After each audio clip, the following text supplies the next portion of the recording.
melawai.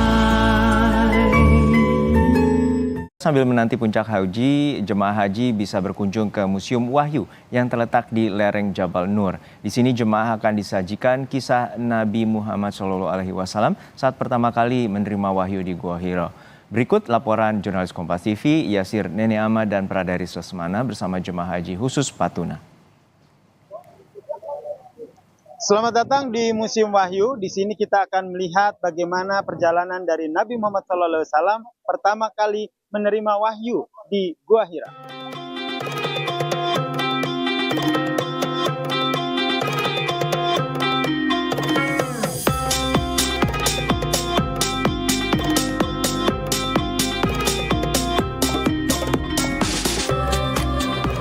Terletak sekitar 4 km dari Masjidil Haram, Museum Wahyu tepat berada di lereng Gunung Jabal Nur, tempat Nabi Muhammad pertama kali menerima wahyu di Gua Hira. Sesuai dengan namanya, Museum Wahyu menyajikan penjelasan soal proses turunnya wahyu kepada para nabi, mulai Nabi Adam hingga Nabi Muhammad. Jejak para nabi disajikan lewat video animasi yang menarik. Di sini juga terdapat replika Gua Hira, tempat Nabi Muhammad menerima wahyu. Di bagian akhir, kita langsung bisa melihat Jabal Nur dan rute pendakian ke Gua Hira.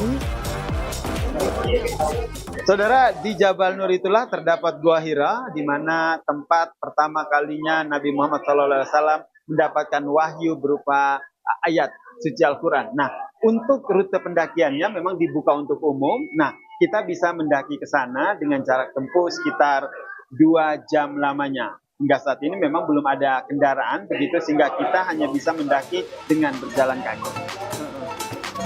Nah, yang perlu diingat oleh jemaah yang berziarah adalah tidak ada amalan khusus yang harus dikerjakan saat ziarah ke sana.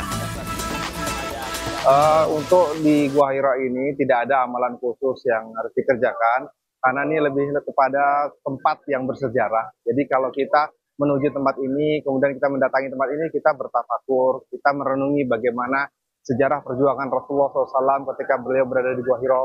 Kalau kita berada di museum ini sendiri kita lihat diorama kan luar biasa. Kita merenungi bagaimana saat itu beliau sedang sendiri di gua, kemudian didatangi oleh malaikat Jibril, kemudian didekap dan dikatakan Iqra. Betapa luar biasanya suasana itu. Suasana seperti itulah yang harus kita resapi ketika kita berada di tempat ini untuk menjadikan ibroh atau pelajaran bagi kita semua. Bagi jemaah yang ingin berbelanja oleh-oleh, di museum ini juga tersedia aneka souvenir. Yasir Neneama, Pradaris Lesmana, Kompas TV, Mekah, Arab Saudi.